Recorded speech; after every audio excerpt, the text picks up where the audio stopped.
우리 말씀을 보도록 하겠습니다. 오늘은 4월 한 달 동안 이렇게 또 수요일 날 4번 우리 구원의 서정이라는 걸 좀 보면서 하나님이 어떻게 우리가 구원을 완성해 나가셨는가, 우리가 이제 알고 있기는 그냥이 아니라 너무 중요한 거죠. 예수를 그리스도로 믿는 믿음을 가진 사람들, 예수를 그리스도로 믿는다는 말씀을 우리가 이미 알고 있고 아멘으로 신앙 고백하고 있습니다. 근데 이 말이 앙상한 말이 아니거든요. 너무 어마어마한 얘기예요. 그런 얘기들을 수요일 날 조금 성경을 좀 많이 보겠지만 보면서 알아가고 또 믿음을 드리기 원하고요. 금요일은 어떤 그리스도의 구원은 그리스도와 연합된 것입니다. 그리스도인이라는 것은 예수를 그리스도로 고백하는 사람도 그리스도인이지만 그리스도 안에 있는 사람이 그리스도인. 누가 한국인인가요? 한국에 있는 사람, 한국에서 태어난 사람. 우리가 주 안에서 다시 태어난 거예요. 그리스도 안에 있는 사람들이거든요. 그들이 그리스도인이라고 말할 수 있습니다. 이런 부분들이 좀 연결을 해서 오늘은 뭐 율법에 대해서, 그다음에 다음 주는 어떤 그리스도 연합의 과정에 대해서, 그 다음 주는 연합의 의미, 연합의 목적, 청년회에서 한 번쯤 봤던 부분들인데요. 그래서 조금 시간이 짤막하지만 짤막하게 맞춰서 이렇게 내용을 좀 보면 좋겠다는 생각이 되어집니다. 이 말씀 한 구절 같이 읽도록 하겠습니다. 로마서 7장입니다.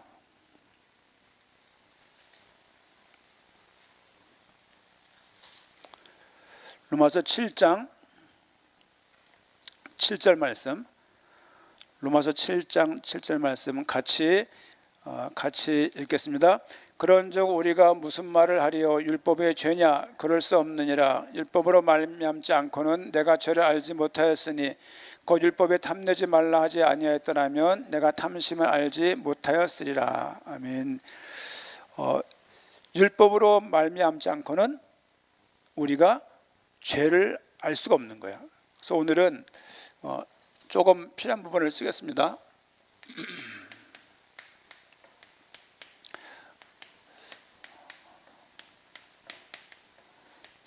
율법을 주신 목적에 대해서 좀 이렇게 설교를 한번 휙 하고 지나갈 수 있지만 여러분들에게 수동적으로 이렇게 그냥 멀뚱멀뚱 듣는 것보다는 조금 가난한 여건이 되면 적으면 좋겠고 여건이 되면 좀 기억하면 좋겠다는 측면에서 또 이제 영상이 남고 후에 여러분들이 볼 부분이 있기 때문에 좀 이렇게 굳이 좀 적는 방법을 택해서 말씀을 좀 보고자 합니다.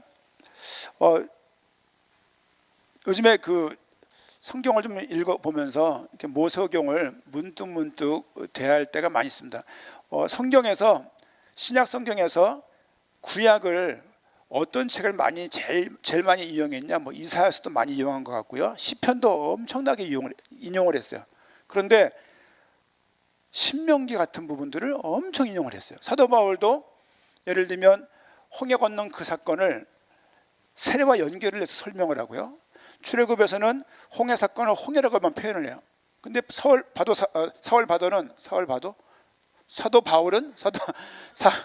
사도 바울은 어떻게 얘기하냐면 그 얘기를 홍해 사건이라고 보지 않고 이것을 우리의 구원과 연결을 해서 그 의미를 해석을 해요. 신약 성경은 구약을 철저하게 의지했습니다. 그리고 신약에서 말하는 예수님 또한 구약을 많은 걸 인용을 하면서 구약의 모든 기록들이 나를 위한 기록이라는 말씀도 무수히 많은 곳에서 말씀을 주고 있고, 사도 요한이랄지 세례 요한 또한 예수님이 그리스도가 오실 것에 대해서 예언했던 모든 것들이 사실상은 다 구약에 근거한 내용들이었어요. 우리가 이렇게 알고 있는 것처럼 구약에서 메시아 오심에 대해 300가지 이상이 예언되고 성취되었다는 것을 우리가 알고 있습니다. 그 예언대로 그리스도가 탄생하셨고 그리스도가 십자가에 저주받은 나무에서 죽게 되어졌고 거기서 그분이 부활하게 되셨고 거기서 승천하게 되었음을 구약에서 수없이 예언을 하고 있다는 것을 알고 있고, 마태복음 1장 1절에 그 그리스도가 이 땅에 오신 거예요. 아브라함의 다윗의 자손으로 이 땅에 왔다는 것을 우리가 잘 알고 있습니다. 이 모든 것들이 우리를 구원하시기 위한 하나님의 일련의 구원의 과정이었어요. 그러면 뭐로부터의 구원이냔 말이에요. 우리에게 구원이 왜 필요하냔 말이에요. 왜? 그렇죠? 우리가 12개 그 정리한 12개 강의 성경의 복음을 12개 강의를 보다 보면은 메시아를 설명하기 위해서 앞에 많은 설명할 것들이 있잖아요. 그렇죠? 메시아가 와야 돼. 왜 와야 되냔 말이에요. 그렇죠? 인간이 가지고 있는 상태 때문인 거예요. 원래 인간이 어땠는데 그 부분까지 쭉 내려가면서 우리가 12강이 구성되어 있는 것처럼 오늘도 왜 우리가 구원을 받아야 되냐라고 할 때 그 왜 구원을 받아야 되는지 어떤 상태에 있었는지를 보고 또 율법이 그래서 또 필요한 부분이었음을 우리가 좀 내용을 좀 보기도 하고, 저는 개인적으로 그 성경을 읽을 때마다 야 이것을 깨닫는 것이 주님께서 계시해야지만 알 수 있다는 것에 찬성합니다. 그리고 정말로 사도 바울이 홍해를 보면 사건을 보면서 세례와 연결을 하면서 그 의미가 무엇인지를 설명한 모든 것들은 단순히 구약을 알아서가 아니라 하나님이 알게 하셨기 때문에 그런 설명이 가능하다고 봐요. 하지만 계시를 운운하기 전에 성경을 읽어야 되고 성경이 무슨 내용인지 물어야 되고 그걸 묵상을 해야 되고 그래야 됩니다. 그것이 없이 틈만 나면 계시 그러는 것은 사실은 우리가 해야 될 어떤 싸움, 우리가 해야 될 어떤 역할, 노력, 애씀 이런 것들을 그냥 내버려 두고 그냥 입을 떡 벌리고 주세요라는 부분과 똑같다는 생각이 많이 들어서 오히려 그런 것은 게으름이 아닌가 하는 생각이 들고, 오히려 주님의 계시에서 알 수 있는 그 부분들을 사모하면서 말씀을 보고 말씀이 무슨 내용인지를 숙지하고 그것에 믿음에 담길 수 있도록 말씀에 발견해 나가는 과정들이 반드시 필요하다. 이거는 신학생들에게만 필요한 것이 아니라 모든 성도들이 이런 부분이 바쁜데요. 잘 생각해 보세요. 바쁘지만 꼭구경 다 가시잖아요. 잘 생각해 보세요. 바쁘지만 연속극 보시잖아요. 바쁘지만 이것저것 다 하시잖아요. 그렇죠? 그걸 보게 되면 그렇지 않습니다. 우리 직장 다닐 때 그런 말을 했어요. 이제 교회 다닐 것을 이제 권유도 하고 전도를 하잖아요. 다들 무슨 말 하냐면 바쁘대요. 왜요? 주일날 등산 가야 된대요. 그리고 평일날 끝나고 자기 개발 있는 거예요. 스타디 모임도 있고 이런 뭐 중요한 그 학습 공간 있잖아요. 뭐 토스랄지 이런 데 가가지고 무슨 스타디를 많이 하는 거예요. 그리고 점심 때도 무슨 영어 회화만 모이고 새벽에 수영하고 와요. 그리고 주말에 또 가족들과 함께 놀아줘야 되는 거예요. 그러니까 그 바쁜 중에 예배를 드릴 수가 없는 거예요. 바쁜 거냔 말이에요. 뭔가가 좀 잘 생각해 보게 되면 성경 넘길 틈이 없죠. 드라마를 매 월화수목금토일 봐도 이거 넘길 시간이 없는 거예요. 그게 우리가 가지고 있는 마음이. 그러면서 계시 말하는 것은 뭔가가 이게 그렇다는 얘기. 진짜 계시되기 원하냔 말이야. 진짜. 그렇다면 성경을 안 보겠냔 말이야. 물론 그런 분들이 많은 교회 성도들이 그렇고 또 그분들을 도와야 되는 것이 교회 역할인 줄 알고 있습니다만은 우리가 피차 좀 그런 걸 묻는 시간이 됐으면 좋겠어요. 당세 막 기도하지만 사실은 손에 물 안 묻히고 설거지하려고 그러는 거예요. 예를 들면 그러니까 손 안 대고 코 풀려고 그러는 거예요. 예를 들면 말이 좀 비유가 좀 그렇습니다만은 너무 저렴하지만 그렇다는 것이죠. 우리가 계시 뭐 이런 걸 하기 전에 성경을 좀 읽자. 너무 유치한 편 성경을 좀 갖고 다니세요. 교회 오실 때 핸드폰 들고 오지 마시고. 너무 성경이 그렇게 무겁습니까? 그렇죠? 성경이 그 아이러니는 있어요. 나이 들수록 눈이 안 보여서 큰 걸 갖고 다녀야 돼. 무거운 거를. 그런 아이러니는 있지만 젊은 사람은 작은 거 그런 아이러니 있지만 말씀을 좀 들어가기 전에 목회자로서 여러분 성도들이 원하는 것은 말씀을 좀 이렇게 묵상하면 좋겠어요. 그 기쁨이 있거든요. 기쁨이 있습니다. 그렇죠? 그런 좀 은혜가 있게 부탁을 드리고 말씀을 좀 한번 쭉 보도록 하겠습니다. 우리 로마서 1장을 한번 넘어가겠습니다. 잘 알고 있는 구절들인데 알고 있는 구절들을 좀 편안하게 말씀을 좀 하기 원하고, 우리 그 에베소서 1장 18절인가 보면 어떤 말씀이면요, 마음의 눈을 밝히사 그런 말씀이세요. 성령께서 마음의 눈을 이렇게 밝게 해주셔야 돼요. 우리 마음이 어두워졌거든요. 그 어두워졌기 때문에 하나님에 대한 인식이 없는 거예요. 인식이 없다 보니까 하나님을 알려고 하지도 않고 인식이 없는 거에 대한 죄의식도 없는 거예요. 하나님의 계획을 묻기는커녕 그건 나중 얘기고 하나님의 인식이 돼 물을 거 아니에요. 그런 게 없는 거죠. 그래서 우리의 이 어떤 어두워진 마음들을 하나님께 성령께서 밝혀주셔야 돼요. 그런 은혜가 우리에게 이렇게 부탁을 드리고 또 각각 개개인 하나님 말씀이 들리게 해주세요. 또 우리 마음의 눈이 고린도서 말씀 보면은 눈에 수건이 딱 가려 있는데 수건이 딱 걷어지는 은혜가 우리에게 필요합니다. 그런 은혜가 사모되게 부탁을 좀 드리고 말씀을 좀 몇 구절을 쭉 보도록 하겠습니다. 로마서 1장 18절입니다. 1장 18절 같이 한번 우리 읽겠습니다. 하나님의 진노가 불의로 진리를 막는 사람들의 모든 경건하지 않음과 불의에 대하여 하늘로부터 나타났나니. 뭐가 있는 건가요? 사람들에게 하나님의 진노가 우리 가운데 있는 거예요. 하나님을 떠나게 돼 있다는 것이 진노죠. 하나님은 떠나 있기 때문에 그들 영혼이 어두울 수밖에 없는 거예요. 여러분, 이 진노를 그냥 바닷속에 몇 개 틀렸으니까 그냥 10번 쏘아, 그런 진노로 생각 안 했으면 좋겠어요. 그냥 우리가 진노를 당해도 회복이 가능한 것 마냥 뭐 진노가 해처리도 되겠지 뭐. 우리가 경험한 그 벌받은 그 성도 내에서 생각하기 쉬운데 하나님의 그런 말씀 정도의 진노를 임하는 게 아닙니다. 그렇죠? 하나님이 인간들에게 진노를 내리신 거예요.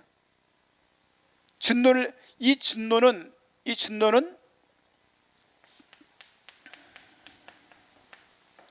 사망을 향해서 달려가고 있는 거예요.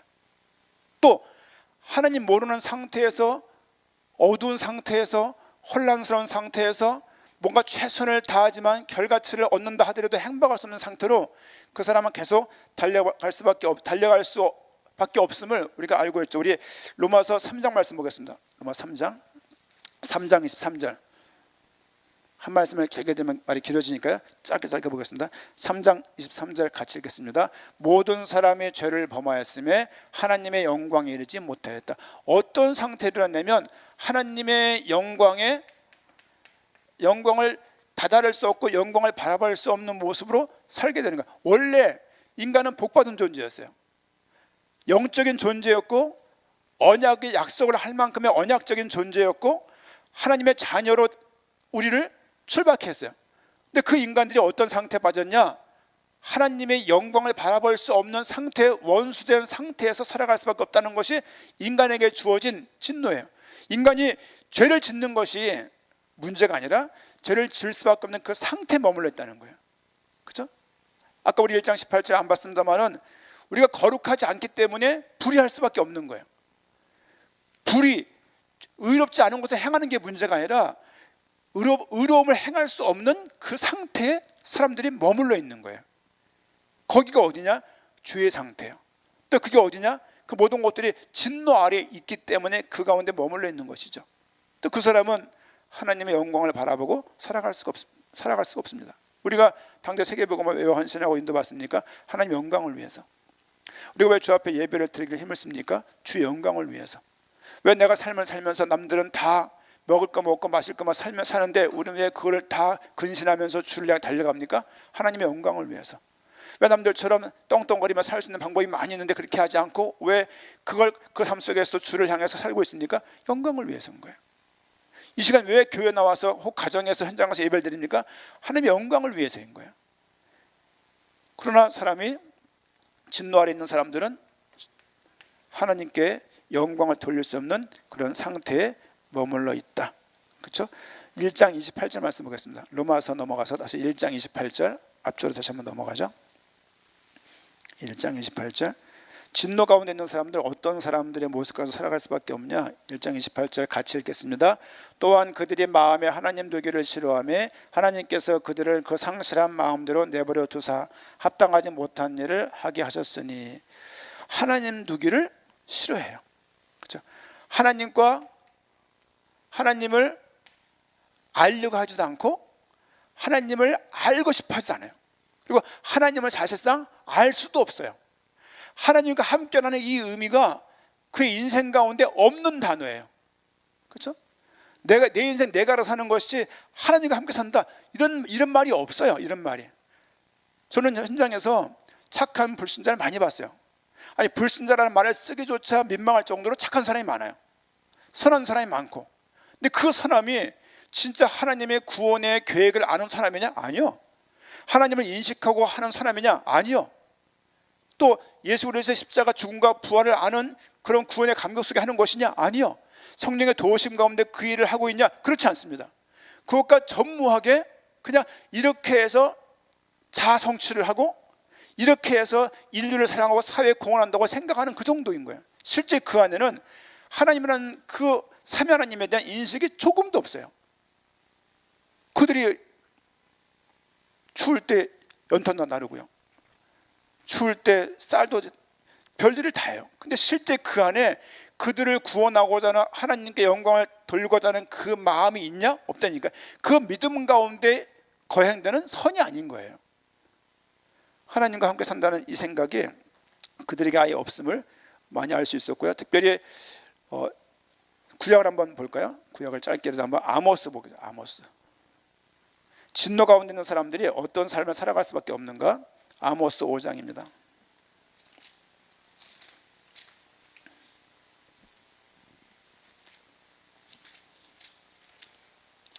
아모스 5장 19절 같이 한번 읽겠습니다. 마치 사람이 사자를 피하다가 곰을 만나거나 혹은 집에 들어가서 손을 벽에 대었다가 뱀에게 물림 같도다. 이게 무슨 말이냐면요, 불신자들이 하나님을 떠난 사람들이 어떤 삶을 살아갈 수밖에 없냐? 사자를 피했어요, 극적으로. 근데 곰을 만나는 거예요. 곰을 극적으로 피해서 집에 딱 들어가서 숨을 고르면서 벽을 잡고 있는데 벽에서 뱀이 나와서 무는 거죠. 무슨 말이냐면 임한 하나님의 진노를 피할 수가 없는 거예요. 이런 진노가 그 개인의 인생 가운데 계속 따라다니는 거예요. 그렇죠? 이거는 하나님과 단절되어서 오는 것들이에요. 그렇죠? 이걸 단순하게 우리가 한국인이 가지고 있는 무속적인 신앙의 결부에서 말하고 싶지 않습니다. 왜? 그거는 성경의 내용이 아니에요. 중요한 것은 하나님과 단절된 그 사람들이 인생이 어두울 수밖에 없고 혼란스러울 수밖에 없고 무엇인가를 가치를 실현하려고 뛰긴 뛰지만 결과적으로는 공허함과 허무함 가운데 맞닥뜨릴 수 없다. 그렇죠? 공부를 해보고 교수가 돼보고 별역할 다 해보고 사회에서 성공을 해본다고 하지만 그것을 필요 없다고 말하는 것이 아니라 실제 그것을 통해서 인간이 만족할 수 있는 존재가 아니라는 거예요. 하나님과 단절된 사람들은 이러한 진노 가운데 뭐가 진노냐? 하나님을 알 수가 없는 거예요. 그리고 결과적으로는 그 사망의 왕노릇을 통해서 주의 종이 되어서 한평생 살다가 행복하게 선하다고 살았다고 말을 하지만 결과적으로 가는 것이 지옥으로 가게 되는 거예요. 우리가 알고 있는 그런 내용들입니다. 율법 얘기를 하는데 이 얘기를 왜 말씀을 드리냐? 율법과 이런 내용들이 관련이 있다는 거예요. 구약의 전체 내용이 계속 하나님을 떠나고 있는 사람들의 모습을 선지서를 통해서 그리고 있고 역사서를 통해서 계속 뭘 말하고 있냐면 실제 왕의 통치와 보호를 받고 싶어 하지도 않고 실제 정확한 참된 왕이 없음을 구약에서 계속 말씀을 주고 있습니다. 아담 한 사람의 범죄로 말미암아서 모든 사람이 죄에 이르렀어요. 그렇죠? 아담의 범죄를 통해서 모든 사람들이 죄 가운데 이르렀고 그 율법 가운데 모든 사람들이 매어서 죄의 종로로 떼어서 한평생을 어두운 채 살아갈 수밖에 없는 것이 진노 아래 있는 사람들의 모습이라고 말씀을 드릴 수가 있습니다. 우리 한번 로마서 5장을 한번 돌아와서 로마서를 다시 한번 보겠습니다. 로마서 5장 로마서 5장 13절입니다.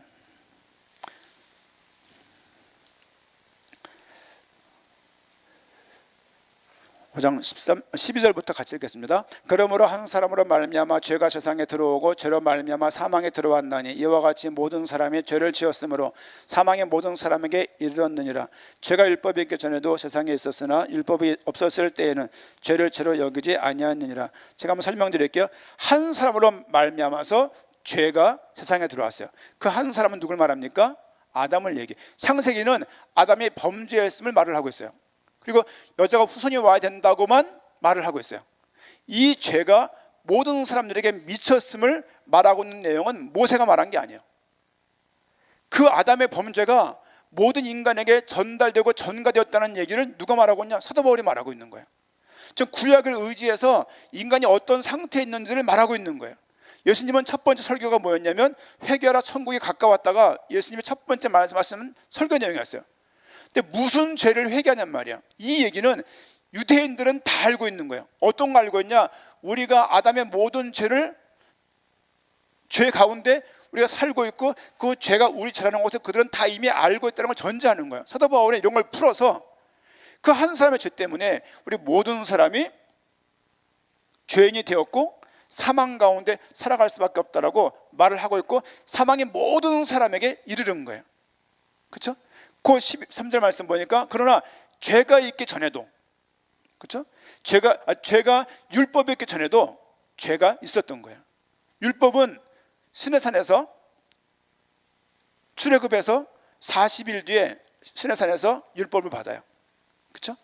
그리고 창세기부터 민수기까지가 기록 연대가 1445년도부터 1440년 그 사이잖아요.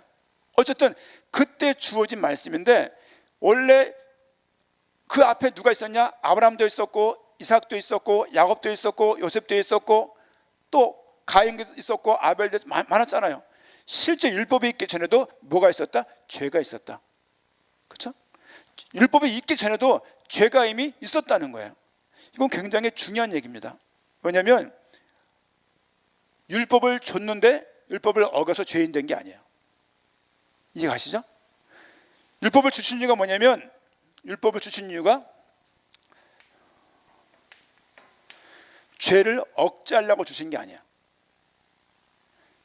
율법을 주셔서 야 613계명 이렇게 있으니까 이거 지켜. 야 10계명 뭐 지킬 수 있지 않나? 어떻게 보면은 1계명 뭡니까? 나 외엔 다른 신 섬기지 말라. 맞나요? 2계명이 우상숭배, 3계명이 여호와를 막는 죄를 일컫지 말라, 4계명 안식일 거룩히 지켜라, 5계명 내 부모를 공경하라, 6계명 이런 게 있잖아요. 지킬 수 있지 않겠나요? 근데 613개 조항들을 다 지켜야 되는 거예요. 야고보서 말씀 보니까요. 야고보서 말씀 볼까요? 야고보서 몇 절이니까 그게 기억이 야고보서 한번 가보자. 야고보서 뒤져보면서 찾읍시다 한번. 야고보서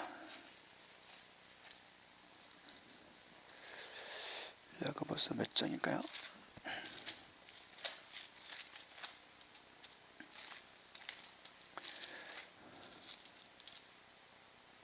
아, 2장 10절입니다. 야고보서 2장 10절. 율법이 어떤 정신을 가지고 있냐? 2장 10절 같이 읽어보겠습니다. 누구든지 온 율법을 지키다가 그 하나를 범하면 모두 범한 자가 되는 것입니다. 613개 조항을 잘 지키다가 한 가지를 어겼어. 그러면 율법을 범하는 거예요. 그 자체만으로 그가 죄인이 되는 거예요. 훔치지 마, 탐심을 갖지 마 라고 말하기 전까지는 탐심이 죄인 줄 모르는 거예요. 그렇죠? 실제 그 613개 조항을 보게 되면 많은 조항은 제가 너무 웃기게 봤던 게 뭐냐면 구렛나루를 깎지 말아요. 이 깎으면 죄인인 거예요.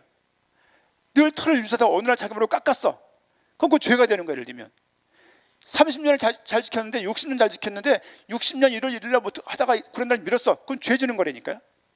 그거 무슨 말이냐면 율법이 있기 때문에 이것이 죄인 줄 아는 거예요. 그렇죠? 율법은 죄를 억제한다랄지 구원받는 방법으로 율법을 주신 것은 아니다. 그렇죠? 실제 하나님이 그 무한도전을 하게 해가지고 율법 613개 조항을 다 지키게 해서 구원시키게 하고자 하는 목적이 아니에요. 율법을 완전히 지켜서 구원하는 것이 목적이라면 그리스도가 이 땅에 오실 필요가 없습니다. 이 부분은 딱딱한 내용들 같지만요, 우리가 성경을 알아갈 때 너무 중요한 부분, 율법이라고 말하지만 율법을 우리에게 왜 주셨냔 말이에요. 이것이 없으면 사실은 하나님의 이 진노가 임했다는 것을 알 수가 없는 거예요. 이런 죄 때문에 이런 상태에 머물렀고 이 진노 가운데 사람이 살아갈 수밖에 없다는 것을, 단절이라는 것, 하나님과 떠남 단절이 얼마나 큰 일인지를 인식이 안 되어진다면 메시아가 굳이 필요가 없는 거예요. 그러나 유대인들은, 이스라엘 백성들은 율법을 소유하는 것만으로 구원받는다고 생각을 했어요. 우리는 율법 받은 백성, 할례 받은 백성, 너희는 율법도 없고 할례 안 받은 저주받은 이방인이라고 그들의 시각을 가지고 있는 것입니다. 또 한 구절을 보고자 합니다. 로마서 3장 20절입니다. 넘어가세요. 로마서 중심으로 보고 있습니다. 로마서 3장 20절 같이 읽겠습니다. 그러므로 율법의 행위로 그의 앞에 의롭다 하심을 얻을 육체가 없나니 율법으로는 죄를 깨달음이라. 그러니까 율법을 통해서 뭘 알게 하시냐면요, 죄를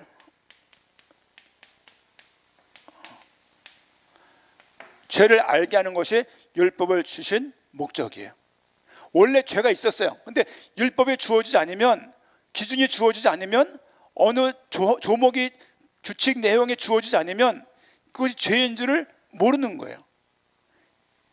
죄를 알게 하는 것이 율법을 주신 목적이다. 그렇죠? 또 로마서 5장 20절입니다. 로마서 5장 20절. 5장 20절 같이 한번 읽어보겠습니다. 율법이 들어온 것은 범죄를 더하게 하려 함이라. 그러나 죄가 더한 것에 은혜가 더욱 넘쳤나니. 율법이 주어진 이유가 뭐냐면요, 범죄를 더하게 하려고 주어진. 무슨 말이냐면 죄가 더 발견되는 거예요. 율법이 주어짐으로 통해서 이 부분은 죄라는 생각 못했었는데 그 부분까지 죄인 것을 알게 되는 거예요. 그렇죠? 결국 목적이 뭐냐? 계속 죄를 알게 하고 실제 너희들이 죄인인 것을 알게 하는 거예요. 특별히 너희가 사망 가운데 머물러 있다는 것을 알게 하기 위함이고, 너희가 큰 진노 가운데 있음을 알게 하기 위함인 거예요. 어떤 진노냐? 하나님을 떠나서 하나님이 그들을 내버려 두신 거예요. 로마서 1장을 보게 되면요, 이방인의 죄에 대해서 말하고 있어요. 뭘 말하고 있냐면요, 하나님을 알려고 하지도 않고, 아니 하나님을 알 수도 없는 거예요. 그리고 하나님을 안다고 하더라도 믿으려고 하지 않는 거예요. 여러분, 죄를 안 지고 사셨습니까? 잘하셨습니다. 근데 하나님을 정말 알려고 합니까? 물으셔야 돼요. 그렇죠? 당대 세계복음을 하려고 이런저런 일들을 많이 섬기고 왔지만 실제 그 부분에 대해서 내가 마음이 실렸던가 한 번쯤 물어야 돼요. 2달 동안 예배를 멈추고, 교회당 가서 예배당 가서 예배를 멈추고 각자 현장 가서 우리가 휴가 얻은 게 아닙니다. 휴가 얻은 게 아니고 우리 각자 서로가 묻재는 거예요. 많은 교회는 회개를 하자고 그러고 무슨 여러 가지 많은 말들을 잘한다고 봅니다. 우리는 그런 의도가 아니라 우리는 이걸 세워서 단순하게 회개하자, 이것도 있지만 더 중요한 것은 하나님이 우리에게 뭘 요구하시냔 말이야. 그렇죠? 이것 때문에 다른 교회는 그냥 온라인 예배 드리는 것밖에 없다고 생각이 돼요. 대부분 교회들은. 우리는 교회 예배가 지금 예배당에서 모임만 정지된 게 아니에요. 당대 세계복음화를 향한 많은 발걸음들이 더불어 다 지금 어떤 면에서는 하나님이 세우신 상태예요. 그렇죠? 우리가 뭘 잘못해서 세워진 것도 있을 수 있겠지만 더 중요한 것은 하나님의 그 큰 계획이 뭐냔 말이에요. 그렇죠? 어떤 분들은 아우 다행이다, 돈 없는데, 이런 분도 계실 것이고, 어떤 분들은 계획이 뭘까, 회개하지, 이런 분도 있을 것이고, 어떤 분들은 다양한 각자 개개인마다 묻는 물음이 따로 있을 거예요. 그러니까 중요한 것은 하나님이 우리에게 요구하시는 것이 뭐냔 말이야. 그런 것처럼 율법을 우리에게 주신 이유는 율법을 줘가지고 너희를 엎어뜨리고 너희를 이걸 다 지키게 하려고 주신 게 아니라는 거예요. 다 지킬 수가 없는 거예요. 우리가 짓는 죄를 억제하려고 주신 게 아니라고요. 이미 죄인이라고요. 죄를 짓는 게 문제가 아니라 죄를 질 수밖에 없는 그 상태의 사람들이 이미 있었다고요. 아담 때부터 이미 그 사람들은 죄를 범할 수밖에 없는 그 상태로 살아오고 있는 거예요. 율법이 있기 전에 이미 그들은 죄인이었어요. 그렇죠? 그 죄인으로 살아오던 그 수백 년 동안의 세월을 죄를 더 이상 확장 안 하려고, 죄를 막으려고, 억제하려고 율법을 주신 게 아니다. 율법을 통해서 구원케 하시려는 것도 다 지키게 하려고 행위로, 그렇죠? 행위로 율법을 다 지키게 하려고 율법을 주신 것도 불가능한 얘기예요. 왜 불가능한가 알 수 있냐면요, 야고보서 했던 말씀처럼 다 지킨다 할지라도 하나를 어기면 어긴 거라고 말하고 있잖아요. 그리고 예수 그리스도의 죽음이 따라오지 않아야 되는 거예요. 율법이 완벽한 것이라면. 왜? 율법을 지키는 사람들이 막 나와야 되는 거예요. 근데 어느 누구도 지킬 수 없다라고 말을 하고 있고, 그렇죠? 또 이미 우리가 알고 있는 것처럼 출애굽하기 전에 율법을 지키게 하고 그 다음에 율법을 지키는 사람들만 출애굽시킨 게 아니에요. 출애굽을 해놓고 그들에게 율법을 주시는 거예요. 다른 말로 말하면 구원을 시켜놓고 율법을 주시는 거예요. 율법을 지키니까 구원한 게 아니라 2달 동안 10가지 재앙을 줄 때 율법을 지키게 한 게 아니에요. 주님이 허락하신 유월절 어린 양의 피, 그 피바름 사건에 순종케 하고 그들을 구원하신 거예요. 그 다음에 40일 걸어간 다음에 시내산에서 율법을 비로소 주신 거예요. 꼭 기억하십시오. 구원을 얻은 다음에 율법을 주신 것이다. 그렇죠? 어디서의 구원이냐? 하나님의 진노 가운데서의 구원인 거예요. 우리는 단절이란 말로 표현을 많이 하지만 바울 사도를 쓴 내용을 보게 되면 진노라는 표현들을 굉장히 많이 했습니다. 진노. 하나님이 진노만 가지고 계십니까? 왜 로마서 1장에 복음을 설명하면서 진노라는 말씀을 꺼내고 있냔 말이에요. 사람들이 그 상태에 머물러 있다. 그렇죠? 진노 가운데 있는 그 사람들에게 너희가 왜 진노에 있을 수밖에 없는지, 너희가 왜 진노에 머물러 있는지, 그 진노를 어떻게 해결할 수 있는지를 하나님이 그들에게 구원을 보이시기 위해서 주신 것이 율법입니다. 그렇죠? 진노 가운데, 죄인 가운데 죄를 알게 하고자 우리에게 율법을 주셨음을 알 수 있습니다. 특별히 5장 한번 21절, 5장 로마서 5장 21절 한번 더 보겠습니다. 5장 21절, 아까 20절 읽었죠? 21절 말씀 보니까 이는 죄가 사망 안에서 왕노릇한 것 같이 은혜도 또한 의로 말미암아 왕노릇하여 우리 주 예수 그리스도로 말미암아 영생에 이르게 하려 함이라. 죄가 사망 안에서 왕노릇하여 왔어요. 보세요. 아담 안에 있는 모든 사람들은 어디에 있습니까? 죄 아래에 있는 거예요. 그리고 사망이 그들을 붙잡고 그들을 종 삼았어요. 종. 무슨 말이냐면 그들을 지배했어요. 그들을 구속했어요. 종 삼았기 때문에 법적으로 종 삼은 거예요. 그래서 그 종이 해방되려면 법적으로 해방해야 되는 거예요. 임의로 탈취해올 수 없어요. 율법을 누가 주셨습니까? 하나님이 주신 거예요. 하나님이 주신 것을 하나님이 포기할 수 없는 거예요. 그건 모순이에요. 하나님이 주신 그 율법을 하나님이 완벽하게 성자 하나님을 통해서 이루신 거예요. 그렇죠? 다 이루셨기 때문에 요한복음 19장 30절 말씀이 더 울림이 되는 거예요. 다 이루었다는 말씀이 되는 거죠. 누굴 찾으러 오시니까 인자가 오셨나요? 잃어버린 자를 찾기 위해서 오신 거예요. 율법을 잘 지키는 사람, 완성되어 있는 사람, 옥토, 또 너무 많은 준비되어 있는 어떤 유능한 사람을 구원하려고 온 것이 아니라 또 그것을 하려고 유능하게 거룩하게 살아가려고 하는 사람을 구원하려고 오신 것이 아니라 아직 죄인 되었을 때 그분이 오신 거예요. 죄인 되었을 때 와서 그것이 뭔지도 모르는 우리들에게 선택한 그 사람들에게 하나님 말씀을 통해서 말씀이 들리게 해주시는 거예요. 이 내용들이요 다 우리가 구원에 대해 있는 그 주의 은혜들인 것들이에요. 이 내용들을 계속 서신서를 보게 되면 교회를 다니는 사도 바울이 계속 이 내용을 반복해서 설명을 계속하고 있어요. 그 교회 잘못한 얘기를 꾸짖게 충분한 이유가 있음에도 불구하고 그들에게 그 행동 하나를 꾸짖지 않고 복음으로 나와야 될 것을 말하는 걸 볼 수가 있습니다. 보세요. 아담 안에 있던 이들을, 그렇죠? 그리스도, 예수 그리스도 안으로 우리를 은혜 가운데, 그렇죠? 생명 가운데 우리를 종삼아 주신 거예요. 기억하세요. 아담 안과 그리스도 안과 중간 공간은 없다. 반쪽은 아담 안에 있고 반쪽은 그리스도 안에 있을 수 없다. 죽든지 살든지, 그렇죠? 둘 중에 하나입니다. 그리스도 바깥에 있으면 아담 안에 있는 거예요. 아담 안에 있으면 그리스도 바깥에 있는 거예요. 그리스도 안에 있으면 아담 안에 있는 게 아니에요. 여기 우리가 옛날에 여기 있었다고, 여기 있다고 계속 말하는 게 구약이야. 구약. 율법을 줘가지고 뭘 알게 하는 거냐? 너희가 이 안에 있다는 거예요. 이게 진노예요.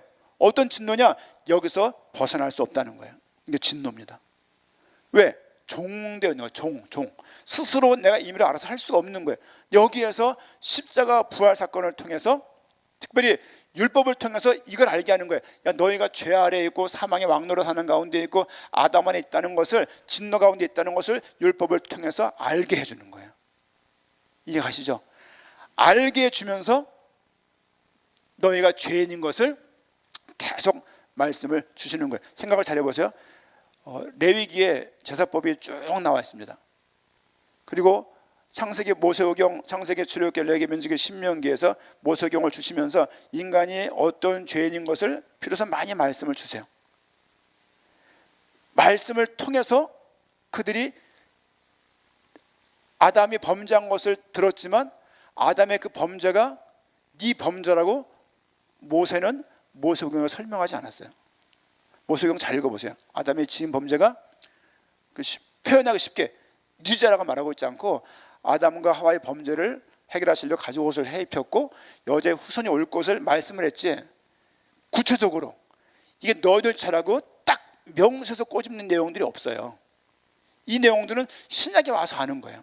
신약에 와서 바울의 글을 보고 아, 이랬구나, 저 죄가 한 사람이 범죄한 저 죄가 내 거구나, 그때 알게 되는 거거든요. 이방인이 우리 입장에서는 더더욱 그렇고 이미 이스라엘 백성들은 이미 알았을 거예요. 왜? 수없는 구전과 가르침을 통해서 전달을 들었겠죠. 그렇죠? 왜? 아브라함이 하나님을 향해서 하나님을 영화롭게 했고 아브라함의 구원을 표시하면서 많은 걸 보였으니까. 더 중요한 것은 죄인인 것을 알 때 이 죄를 어떻게 해결하냔 말이에요. 죄 해결을 하는 것이 아담이 왕노릇했던 것처럼 지금은 예수 그리스도가 은혜로 우리에게 왕노릇하는 거야.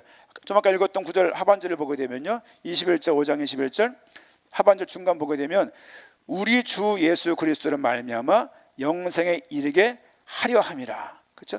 죄가 사망 안에서 왕노릇한 것 같이 은혜도 또한 의로 말미암아 왕노릇하고 있다. 참 죄가 왕노릇을 하기 위한 초점이 아니라, 그렇죠? 은혜가 우리에게 왕노릇한다는 그 말씀에 포인트가 있는 거예요. 그 내용을 한 단계 더 풀어서 주 예수 그리스도를 말미암아서 영생에 이르게 되었다라고 지금 향하고 로마 교회에 말을 하는 거예요. 지금요. 옛날에 이랬는데 지금은 이랬다라고 말을 하는 거예요. 그렇죠? 이것과 너희가 관련이 있다는 거예요. 사도 바울이 그냥 임의를 하는 게 아니라 너희가 이랬는데, 이 상태에 있었는데 율법을 통해서 우리가 죄를 알게 되었고 율법의 종이었지만 지금은 율법을 완성하시고 주님께서 십자가에 죽으셨고 부활하심을 통해서 우리를 예수 그리스도 안으로 우리를 인도하셨다라고 말씀하고 있는 거예요. 율법이 왜 주셨냐? 죄를 알게 하려고요. 죄를 왜 알게 하냐? 죄 가운데 우리에게 임한 진노가 있는 거예요. 이것을 알게 하려고 우리에게 율법을 주신 거예요. 율법을 줬으니까 너 죄 짓지 말고 네 죄를 억제해. 날지? 이거 가지고 잘 갈고 닦어. 그럼 구원받을 거야. 알지?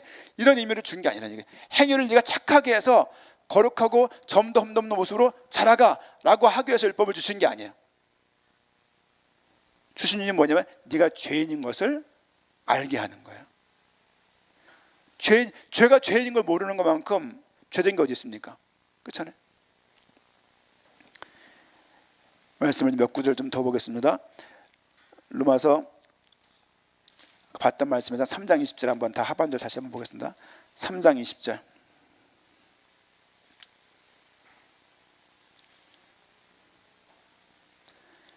(21절) 제가 읽을게요. 3장 21절.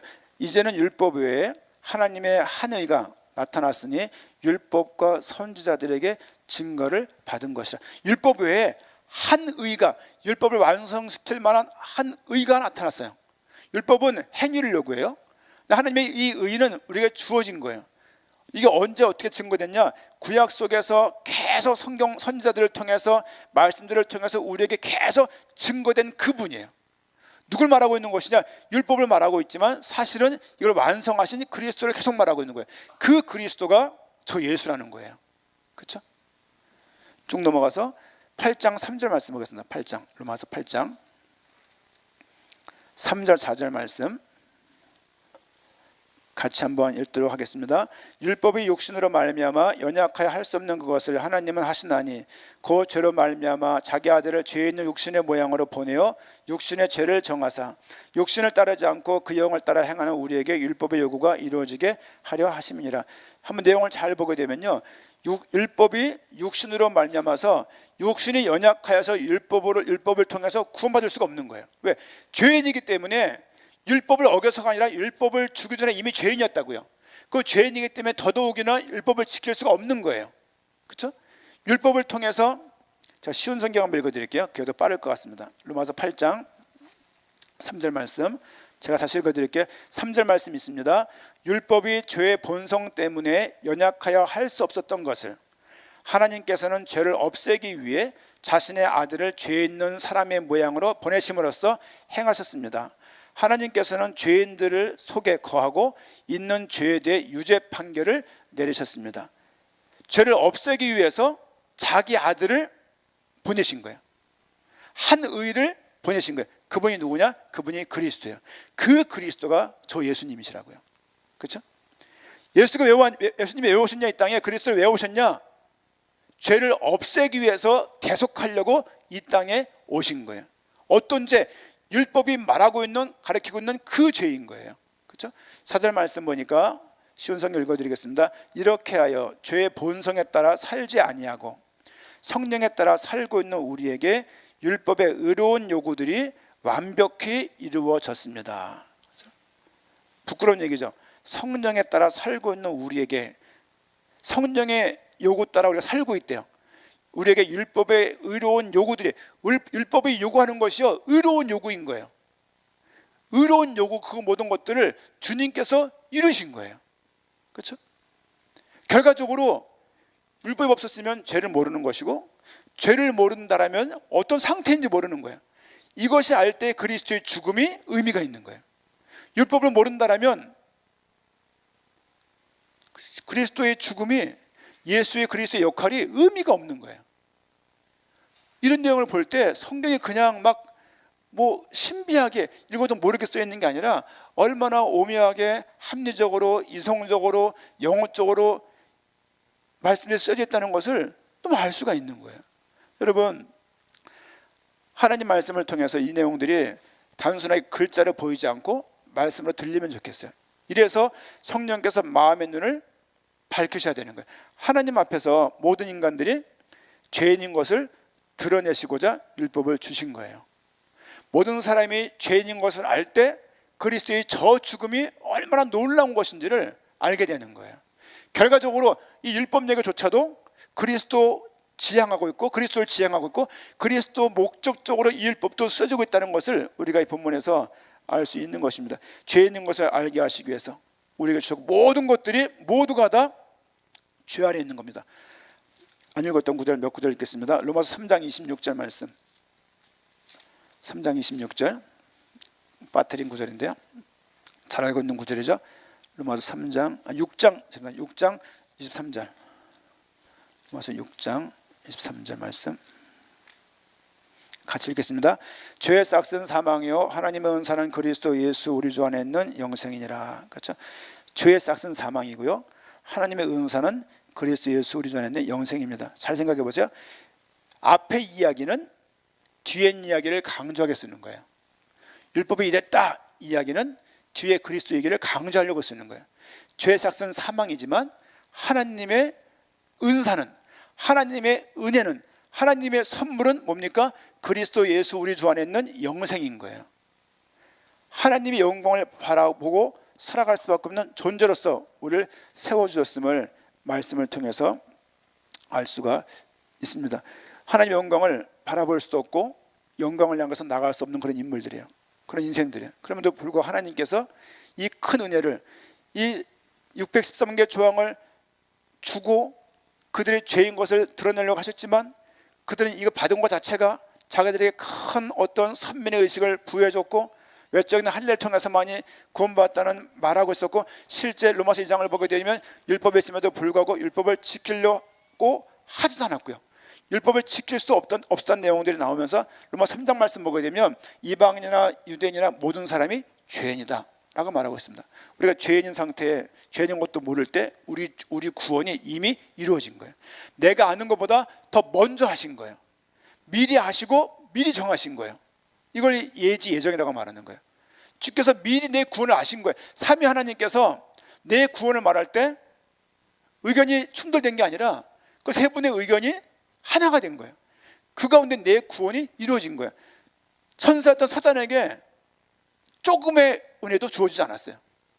그의 반역을 그 순간 조절내셨고 그들은 지옥으로 떠날 존재밖에 안 된 거예요. 우리들에게는 기회를 주신 거예요. 어떤 기회를 주셨냐? 하나님을 향하여서 영광 돌릴 수 있는 기회를 주신 거예요. 이 내용들을 볼 때 이 내용들이 작은 내용이 그냥 도식화해서 막 그냥 외우는 게 아니라 우리의 구원 자체에 얼마나 큰 주님의 어마어마한 사역이 묻어 있는가를 수없는 시간 속에서 계속 말씀하고 있다는 부분들을 우리가 알 수가 있습니다. 율법을 우리에게 왜 주셨습니까? 우리가 죄인인 것을 알게 하기 위해서, 또 죄인이기 때문에 그 죄를 인간이 해결할 수가 없는 거예요. 그 진노 상태가 어마어마한 거예요. 하나님을 떠나는 그 상태가 어떤 상태인지를 믿음을 가지면 가질수록 더 알게 되어져요. 예전에 알았던 것보다 더 크게 알게 되는 거 있죠. 아, 주의 은혜가 컸구나. 이것을 구약에서 율법을 통해서 견인해 오셨고, 그걸 통해서 계속 그리스도를 이루셔서, 그리스도 통해서 우리 지금 구원이 어떤 구원입니까? 단번에 이루셨고 온전하게 영원한 속죄를 그분이 이루신 거예요.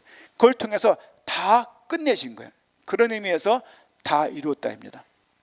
주님의 계획을, 삼위 하나님의 구원의 계획을, 협의했던 그 계획을, 회의했던 그 계획을, 논의했던 그 계획을 다 이루신 거예요. 그래서 성경은 볼 때마다 그리스도 목적적으로 기록됐다는 말을 할 수밖에 없는 것입니다. 우리 인생 가운데 율법, 그냥 율법이 아니라 여러분 율법이라는 단어가 성경에 엄청 많이 나옵니다. 한 번쯤은 그 부분에서 관심을 가지고 보셔야 되고 보셨어야 되는 부분들인 거예요. 우리 인생 가운데 모든 율법을 완벽하게 성취하시고 이루시고 또 내게 맡겨진 자를 한 명도 잃어버리지 않겠습니다 라고 말씀하셨던 예수 그리스도의 그 은혜가 우리에게 미쳤다는 것은 너무 감사한 것입니다. 율법이 없다 할지라도 우리는 죄인인 거예요. 이 상태의 주의 구원의 계획이 율법이 없었다면 구원도 없는 거예요. 죄도 모르는 거예요. 이 모든 것들이 그리스도를 향해서 달려가고 있고 그리스도의 오심을 환영하고 있음을 우리가 알 수 있습니다. 특별히 짧은 시간 동안 들었던 말씀이지만 이 부분 더 여러분 묵상하는 속에서 의미가 발견되게 부탁을 드리고, 율법조차도 우리를 무너뜨리기 위함이 아니라 우리를 구원하기 위한 하나님의 은혜의 방편이었다. 이 부분에서 감사하면서 늘 주의 말씀 가운데 머무는 우리 귀한 복음 가득한 교회 성도 되기를 부탁드리고 그렇게 또 권면합니다. 기도하게